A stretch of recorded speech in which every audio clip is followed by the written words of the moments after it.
People go missing for a variety of reasons, with over 500,000 people disappearing each year in the United States alone. Some of these disappearances are intentional, while others are due to accidents, crimes, or deaths in locations where the bodies can never be found. Unfortunately, some missing person cases remain unsolved for years, causing immense pain and long-lasting effects for family and friends who are left without closure or a funeral. In this video, we'll be taking a closer look at some unexplained disappearances, all of which have been featured in David Paulides Missing 4-in-1 books and are connected to national parks. As we all know, exploring the wilderness comes with inherent risks, such as drowning, falling from mountains, animal attacks, and extreme weather. When all these possibilities have been ruled out, and there is still no plausible explanation, could it be that something more supernatural is responsible? Let's begin.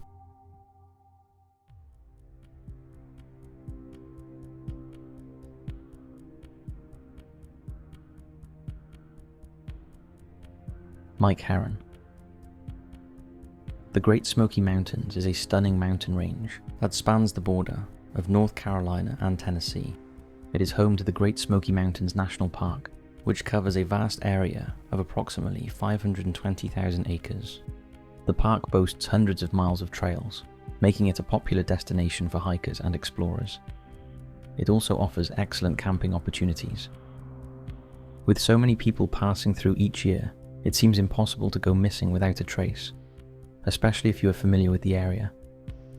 However, that is exactly what happened to 51-year-old Mike Hearon in 2008. Mike was born and raised in East Tennessee and had a large family in the area. He owned a local construction business where his two grown sons, Andy and Matt, also worked. The Hearon family owned a 100-acre farm in Happy Valley, which was located near the Great Smoky Mountains National Park. Although Mike lived in a condo in nearby Maryville, he frequently visited the farm to take care of the grounds. It was on one of these visits that he disappeared under mysterious circumstances. On August 23, 2008, Mike called Andy to ask if he could borrow the lawnmower and trailer that were at Andy's house.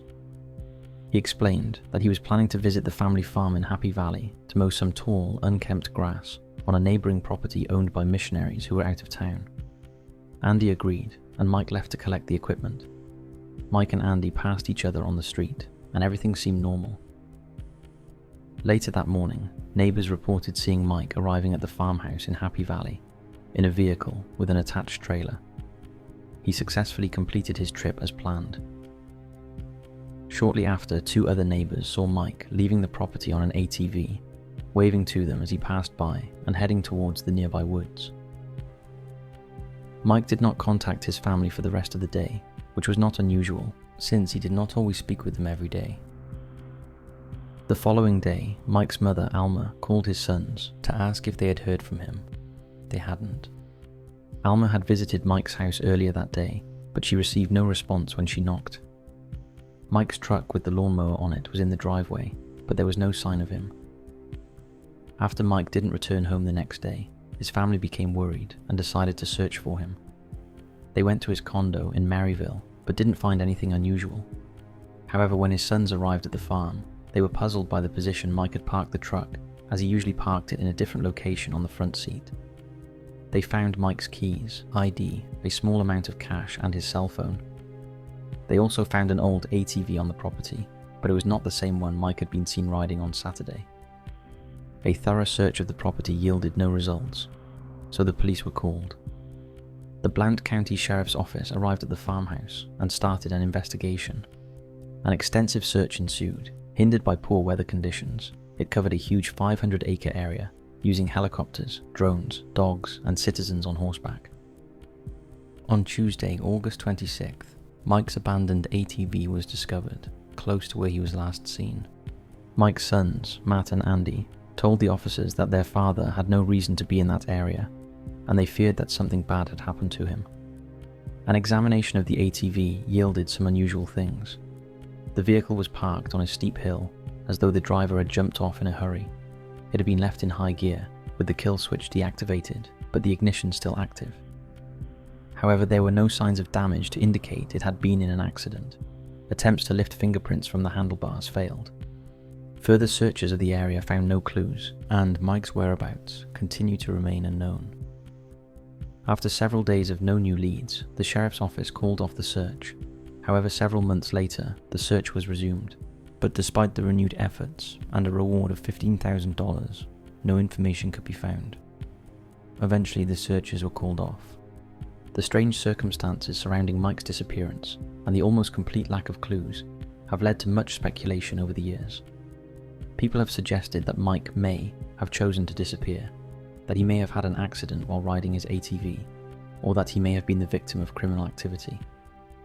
Despite the lack of answers, Mike's family has been determined to find closure. His sons, Matt and Andy, organise an annual event called the Hike for Mike, where they explore trails near their family farm in hopes of uncovering any clues. However, after all these years, the Hearon family is still left without answers. The Great Smoky Mountains holds many secrets, and Mike's bizarre disappearance is one of them.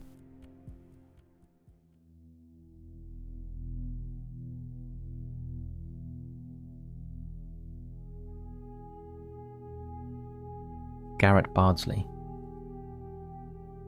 In August 2004, 12-year-old Garrett Bardsley and his dad Kevin were camping with their Boy Scout troop at Cubrant Lake in the Uinta Mountains in Utah. On the morning of the 20th, they intended to start their day fishing. However, after fishing for a short while, Garrett's shoes, pants and socks got completely soaked in the lake, so he decided to return to camp to change into dry clothes.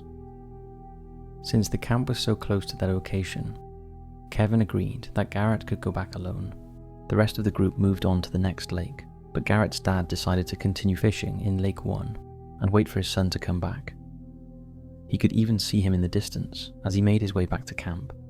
However, after about 20 minutes, Kevin became increasingly agitated as Garrett had not returned. Thinking that maybe his son had got delayed by something, he decided to walk back to the campsite to meet his son. However, when he got there, Garrett was nowhere to be seen. Kevin searched the immediate area, but there was no sign of Garrett. He then returned to the main group, thinking maybe Garrett had caught up with them, but no one had seen him. A search was immediately launched, and the adult leaders and other volunteers combed the surrounding woods and scoured the lakes. Despite an extensive search, few clues were found about his whereabouts. A Nike ankle sock was discovered in a field of boulders half a mile from where Garrett was last seen, and although Garrett's mother identified the sock as her son's, one of the searchers claimed it was his own. The area where Garrett went missing had rough terrain, the temperature was near zero, and there was heavy rain and hail. Law enforcement believe that he may have become lost while trying to make his way back to the campsite and died of exposure due to the harsh conditions. They have found no evidence of abduction. However, this does not explain the lack of evidence or a body. Garrett's parents, who have never given up their search, even appeared on Oprah, and his dad claimed that as he was walking back to camp, he thought he heard a soft voice in the distance call out something like, "Dad," but he ignored it because it was in the opposite direction than the camp, so he didn't think it could be Garrett. At the time of writing this in 2024, what happened to Garrett is still a complete mystery. Was he kidnapped or attacked by animals? Was he abducted by someone or something? Or is there a more sinister explanation? No one truly knows, and with the passage of time it seems unlikely this mystery will ever be solved. Garrett was last seen on August 20th, 2004. He was wearing a black hooded sweatshirt, red sweatpants, t-shirt, and Converse shoes. He has straight shoulder-length hair and a gap between his front teeth. If you have any information on the location of Garrett, please contact the authorities.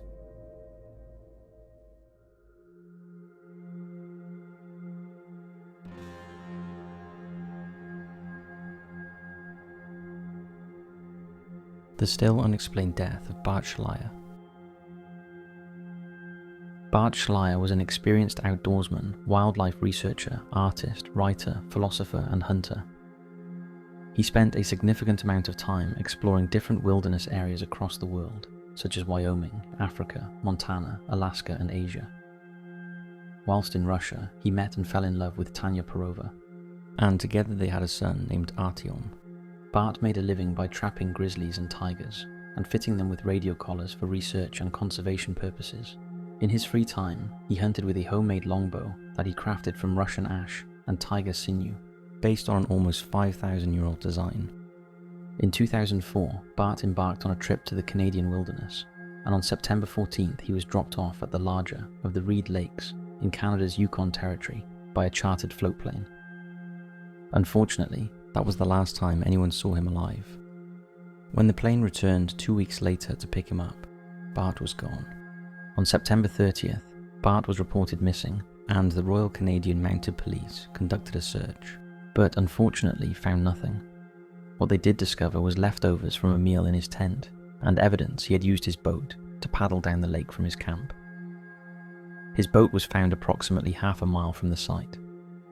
Initially, the Mounties believed that Bart may have hiked out to the highway, so they called off the search due to the bad weather. However, Bart's friend Dib Williams was not satisfied with the RCMP's efforts and decided to investigate himself. Williams and his pilot friend, Wayne Curry, flew to the campsite and found Bart's tent had been knocked down, but strangely, all of his equipment was still present. Williams and Curry searched the immediate area and found Schleyer's backpack, knife, bear spray, and VHF radio.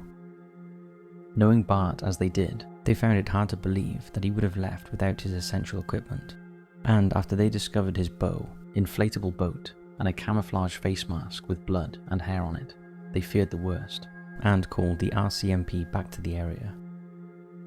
On October 3rd, the authorities mounted a more detailed search and came across a baseball cap, camouflage pants, a camera, part of a skull, and a few small bones. Later, teeth in the skull enabled identification of the remains. It was Bart's. There were no other body parts found, and since there was grisly excrement in the area, it fueled the theory that he had been eaten by a bear. However, there was no convincing evidence of this. There was no sign of a death struggle, no vegetation or ground disturbed, and the remains were found in a little patch of sparse spruce lying on the moss. Normally, when a bear attacks, the scene would be carnage. There would be blood, bones, and torn clothing everywhere, and bears typically bury bits of their kill under twigs and undergrowth. Bart was also a grizzly expert, and almost everyone who knew him believed he was simply too good a woodsman and too alert in the forest to have a bear catch him by surprise. Even the searchers were skeptical about an attack. Additionally, the supplies in his camp that was set up less than 60 yards from where he was found were untouched. It would be very unusual for a bear not to scavenge the supplies if they were that close to the camp. Bart's mysterious death is still unsolved, and many experts believe that the circumstances are very strange. The pathologist who examined Bart's remains found no tooth punctures in his skull or indications of scratch marks from teeth. So if it wasn't a bear, then what was it? Theories have ranged from a wolf attack, natural death from a heart attack, or brain aneurysm, with the body later taken apart by scavenging animals. However, many people think this is unlikely. It's even been suggested he was murdered by the Russian mafia or another assailant.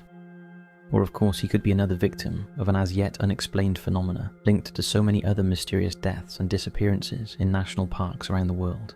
We'd love to hear your thoughts and theories on this one.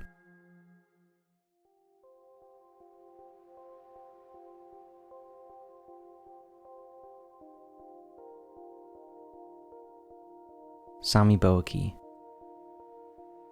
Sammy Boehlke was just 8 years old when he vanished into thin air whilst playing hide and seek with his father near the Cleetwood Cove area at Crater Lake National Park in Oregon. On October 14, 2006, at around 4 p.m, Sammy and his father Kenneth stopped at a pullout about 500 yards east of the Cleetwood Cove parking lot. From there, they started walking on the north side of Rim Drive. The pair reached a cinder slope where Sammy wanted to play hide and seek. Father and son played for a bit, but as it was getting dark, Kenneth started walking back to the car, telling Sammy they needed to head back to their rented cabin near Diamond Lake. However, Sammy stayed on the slope, refusing to come down. Ken chased after his son, but Sammy thought it was a game and moved further and further away until he disappeared out of sight over the top of a hill. By the time Kenneth reached the top, Sammy was nowhere to be seen. However, Ken wasn't initially concerned, as Sammy had done a similar thing in the past when he attended the day camp program at the Selwood Community Center between 2012 and 2016. There he was known for hiding and often had to be coaxed out of his hiding place. It was just a fun game for him. On one occasion in 2014, whilst at the camp, Sammy hid and couldn't be found, so the police and his mother were called. When she arrived, she screamed, "Sam, you've won, you're the best hider," and at that point he popped out from behind a tree. His mother also said that he liked to dig holes to hide in, but on this occasion, no amount of screaming could locate Sammy. A search party was launched. For a week, tracker dogs, helicopters, and heat-sensing cameras were used, but no trace of Sammy was ever found. Searches by specialist teams also failed to yield any results. On October 23, 2016, the official search was ended. The authorities did not consider foul play to be a factor, but had no explanation for his vanishing. So what happened to Sammy? How could a young boy just vanish into thin air? Well, it's been theorized that Sammy, who may have been autistic, may have dug himself in somewhere and could not get out. Either that, or he walked a considerable distance and got lost, eventually succumbing to the elements. However, what is strange about this case is that no bones or clothing have ever been located. No tracks were found, and there was no sign that Sammy had even been in the area. The lack of evidence makes it virtually impossible to explain what happened to Sammy, and as of 2024, his family are still waiting for answers. Who knows where he is, or what's happened to him?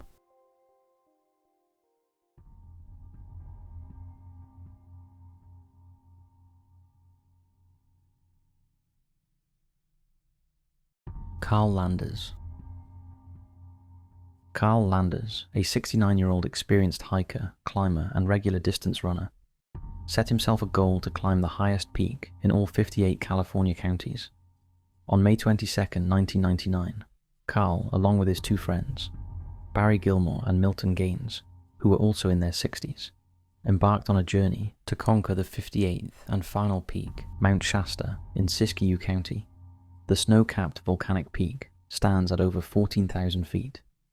After they reached Camp 5050, located at 7,900 feet, Landers started to feel unwell, possibly suffering from altitude sickness.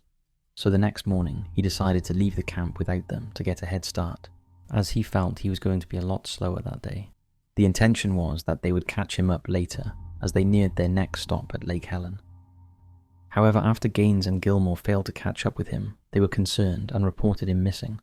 The Siskiyou County Sheriff's Department began searching without any delay, and they sought the aid of a California National Guard air ambulance helicopter, as well as a California Highway Patrol helicopter equipped with an infrared sensing device. Furthermore, a ground search was initiated with the participation of the U.S. Forest Service Rangers and volunteers on skis and on foot. During the search, a Forest Service Ranger reported speaking with an older man near Lake Helen about climbing routes, but it was unclear if the man was Landers or not. Landers' family and friends were initially optimistic he would be found safe and well. He was wearing 2 to 3 layers of clothing, hiking boots with crampons, and carrying a backpack containing some food and water. The weather was fine, and the terrain was not forested, and the route Landers would have taken was a clear, well-used path. There were no hiding places or paths that would lead to densely covered areas where he could have got lost. However, as the days went on, no sign of Landers was found. No clothing, no tracks, nothing to indicate he was even on the mountain. The only possible sighting was by the forest ranger. Landers' story is similar to that of John Nezza, an 80-year-old who went missing on Mount Shasta on July 17, 1965. Nezza, like Landers, was an experienced climber who had summited the mountain over 40 times. He was last seen at Helen Lake, and no sign of Nezza or his equipment has ever been seen since. The disappearance of Carl Landers remains one of America's most perplexing and mysterious disappearances, with seemingly no plausible explanation, and as of 2024, is no nearer to being solved than the day Landers vanished. There is some speculation that Carl may have deliberately wandered off, having achieved what he had wanted to, and was perhaps done with life. However, his friends and family have quickly dismissed this theory. There was absolutely nothing in his life that would cause Landers to do that. There are, of course, those who believe that Mount Shasta is connected to alien abductions, due to the many myths and legends surrounding the area. Some of these stories suggest that there is a hidden city beneath the mountain peaks, which may be uninhabited or populated by technologically advanced humans or mythical creatures. There have been numerous reports of UFO sightings near Mount Shasta, which some locals believe to be linked to the hidden city. There have also been stories about Bigfoot sightings in the area. It sounds crazy, but with no other explanation, who knows what happened? So that's it for this video. That was 5 411 cases that we have been scratching our heads at since reading about them. Thanks for watching, and if you have any information or theories on these 5 cases, please leave a comment down below.